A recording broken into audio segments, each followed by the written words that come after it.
Welcome back to the Marcus Allgood Show. I appreciate everybody listening and tuning in to what I like to say, I like to do. It gives me a little outlet each week to get on the microphone and just talk to y'all. And I really appreciate everybody listening. And like I said, I've always said, share it. Go ahead and rate the show. 5 stars would be awesome, but if it's a 4, let me know. Email me, let me know what I could do to improve. I'm always up for some constructive criticism. I don't even know if that's really a thing. Just some just some feedback would be awesome. Anyways, let's get into it. Today we're going to talk about procrastination, and the topic is really going to be about the cost of waiting when delay becomes denial. And I know I've done this a lot. I'm sure you have. And waiting until the last minute is usually going to cost you something. We're going to talk about what it's actually going to cost you in life today. But first, let's define procrastination. But defining procrastination is often misunderstood as merely being lazy or disorganized. Like you see that person that has the desk just full of clutter everywhere, or the lawyer that just has files everywhere. You're like, oh my gosh, this guy's got clutter. He's so disorganized. He must be lazy. Can't put it up. But most of the time, he's just putting it off to do something else, and putting it off. But it's actually a complex behavioral issue that involves delaying tasks or decisions, often against one's own rational judgment. Understanding the nuances between simple delay and chronic procrastination can help individuals identify their behavior patterns and take steps to manage them effectively. Let's talk about simple delay. The definition of simple delay refers to postponing a task or decision temporarily due to a valid reason. This might include waiting for more information, prioritizing other urgent tasks, or needing to reallocate resources more effectively. Some of the characteristics are the delay is strategic and rational, often planned and considered as part of an efficient time management. The task is still completed within an appropriate time frame, and the delay does not significantly impact the overall outcome. An example of this would be a business professional may choose to delay a project kickoff until all team members are available, ensuring that everyone can contribute to the planning session effectively. Because if you just had a bunch of people not show up, you're going to have to explain it over and over and over and over and over, and that's just unproductive. So you might as well wait for everybody to get there. And that's planned out, so that way, you're not delaying it and then delaying it, and then when it comes up, you're delaying it again. So let's talk about chronic procrastination. The definition of chronic procrastination is the habitual avoidance of tasks or decisions, often leading to unnecessary anxiety, stress, and sometimes significant negative consequences. It is irrational and self-sabotaging as it persists despite potentially harmful impacts on personal or professional life.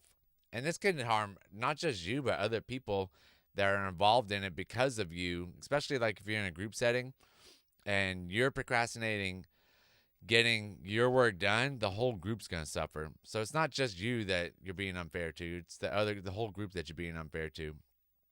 So some of the characteristics are this form of procrastination is not a result of strategic planning, but rather an avoidance behavior that becomes a chronic pattern. Individuals may feel a temporary relief from stress by putting off tasks, but often experience increased stress and anxiety as deadlines approach.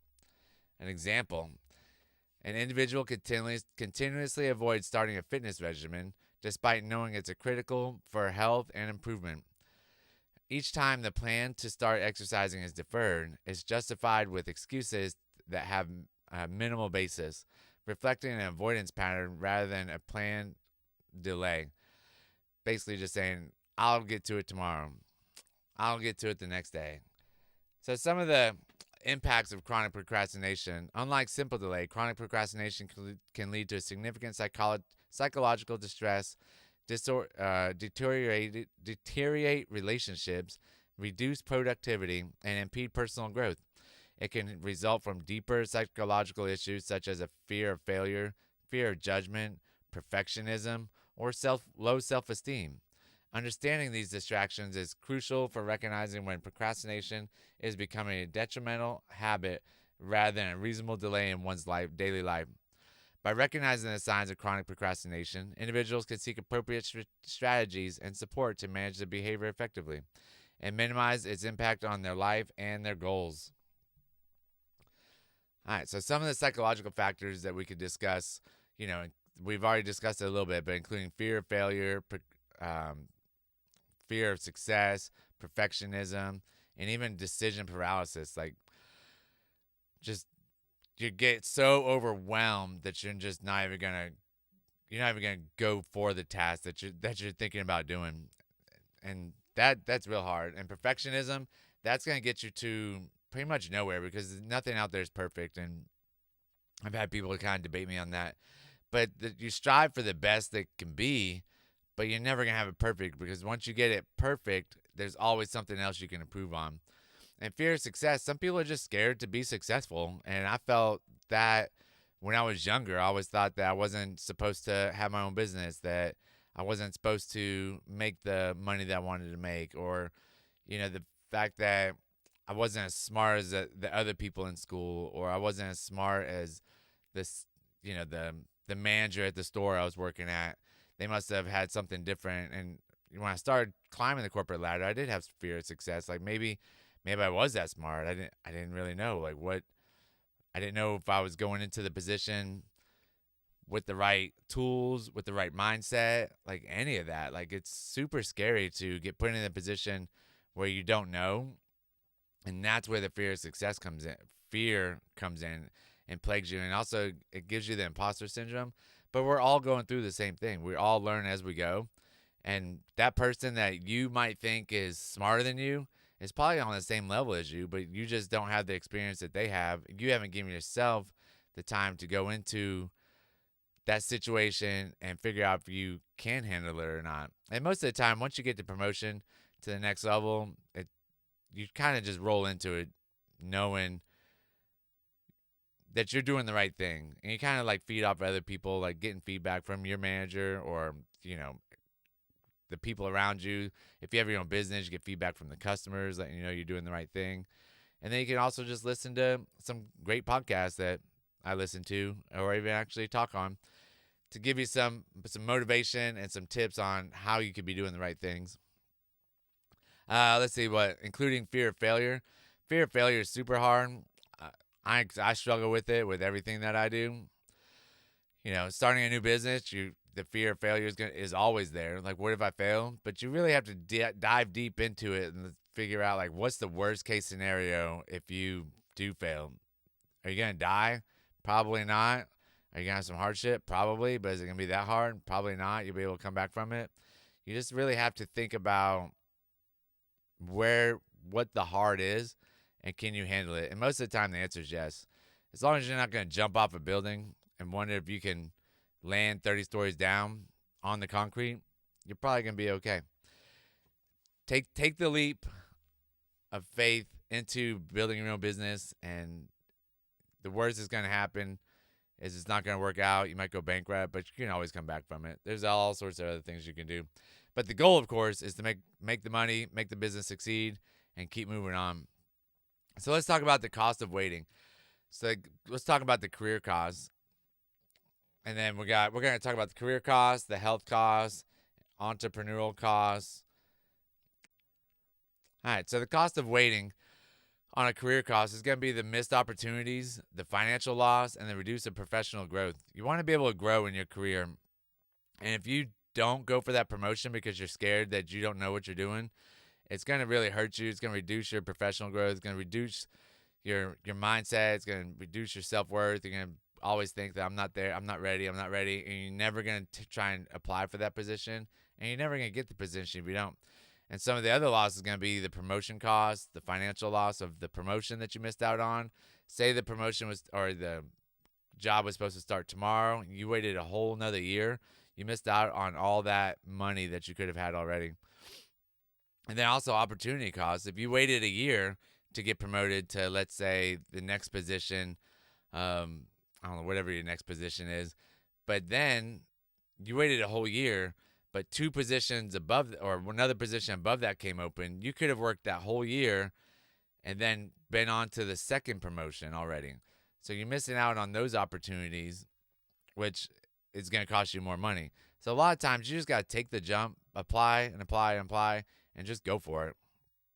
So some of the health costs of not working out, long-term consequences of physical health, mental health, and overall well-being. A lot of times you're going to say, I'll just do it tomorrow. I'll do it tomorrow. And I've been a believer in a healthy lifestyle since I'm just 32. So like since 2010, it's been a long time. And the amount of energy that I have from working out and eating right is amazing. My wife's always like, I don't know how you have so much energy. I don't drink caffeine. I'm sober since 2012, so I'm basically just high on life and doing these podcasts and doing the job, taking care of my family. Wake up without an alarm to be able to work out early. Like that, like being able to work out early is my alarm clock. Like that's what brings me joy. And just having the body, being able to go to the doctor and, get the blood work done. And they're all like, yep, everything's good. All right, okay, see you next year, and move on to the next thing. It's just the mental aspect also, you get to take your stress out on the workouts. You feel less lethargic when you eat right. You're not as tired. You don't have the 2 o'clock slump. I don't have the 2 o'clock slump from what I eat. I usually have enough energy to make it from 4:30 to about 9 o'clock. But at 9 o'clock, I fall asleep and I go to bed. And usually I only wake up like once or twice to go to the bathroom. A lot of times only once nowadays. And so I attribute it to working out and eating healthy, and just being able to deal with the stress at work is really helpful with that, by not drinking and eating right. But because drinking, you don't know it. You might be putting off the stress that you think you have right now, but all you're doing is delaying it. And it's actually more stressful being at work, hungover, or after a couple drinks the night before. You're still gonna feel the effects of it. And some of the entrepreneurial costs, you're gonna lose market share opportunities, technology advancement that could make starting later more difficult, and the personal regret of not pursuing your passion. The personal regret's probably the hardest. I've had some regrets on some things that I wanted to do that I decided not to do. But, I started a gym. It turned out really good. I'm into this new venture right now, and it's going pretty good. And all is a learning experience, but in the overall grand scheme of things, like I had the gym for 7 years, and it feels like I only had it for one. And I had, trained over 500 people. I don't even know how many people came through the gym, but it was an amazing time. And to have that under my belt, being able to coach those people and transform their lives, it's just an amazing feeling. So if you're trying to pursue something in your passion, go for it now. Do it on the side. Don't quit your day job. Do it on the side. See if it's worth it. See if you like doing your passion project. And if you do, keep pushing it. If you don't, move on to something else. Find something totally different that you think you're going to like.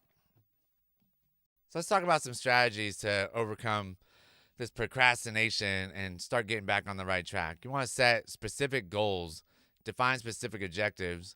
You want to have them well defined and have dates on them, so that way you know when this goal has got to stop, or you got to figure out, I'm going to start my business on May 22nd, and that's your hard deadline. That's when you have to start.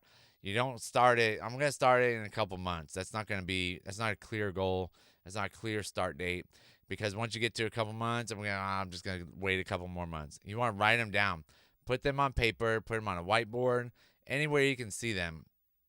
And you can make them more of a SMART goal, like specific, measurable, achievable, relevant, and time-bound.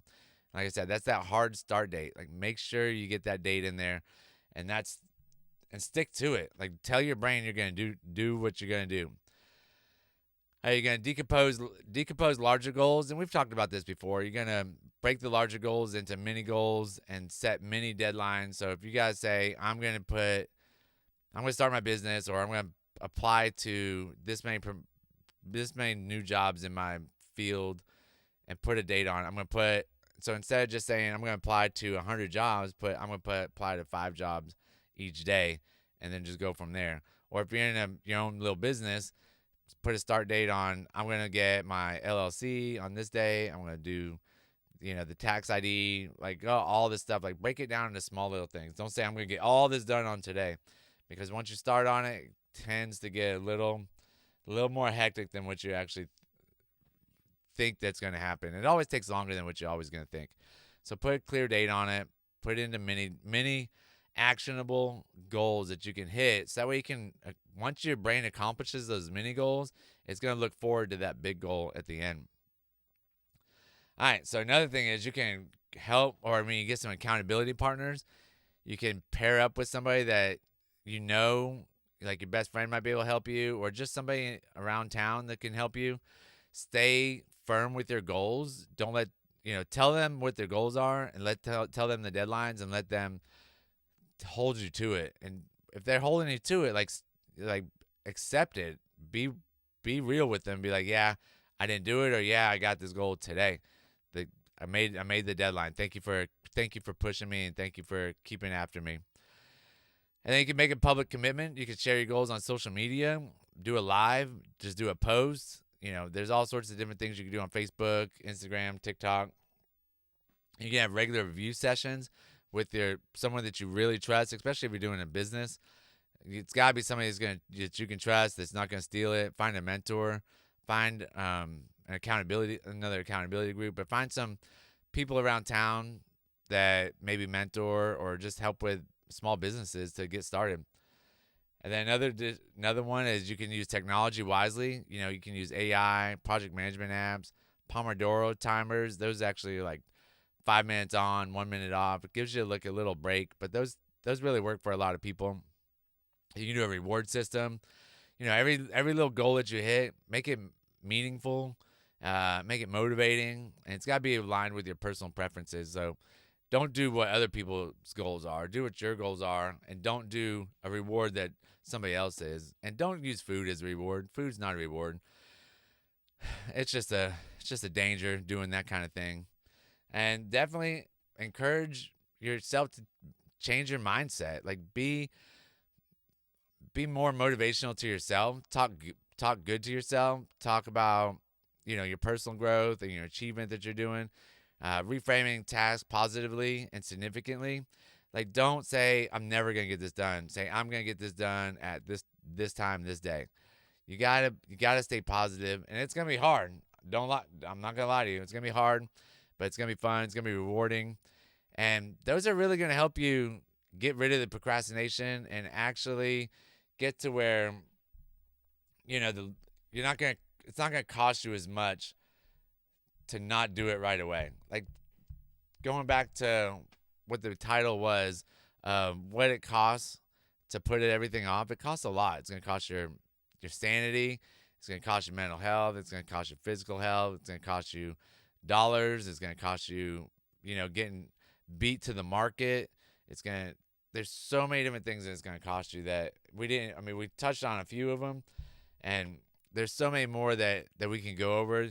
Maybe we'll do it on another podcast, but for today, that's all I got. And like I said, go out there, share it. If you got any value out of this, share it. Rate the podcast on Apple or Spotify. I'd really appreciate it. It would help start getting pushed up the ranks. And everybody, you have a wonderful day. Thanks a lot. Bye.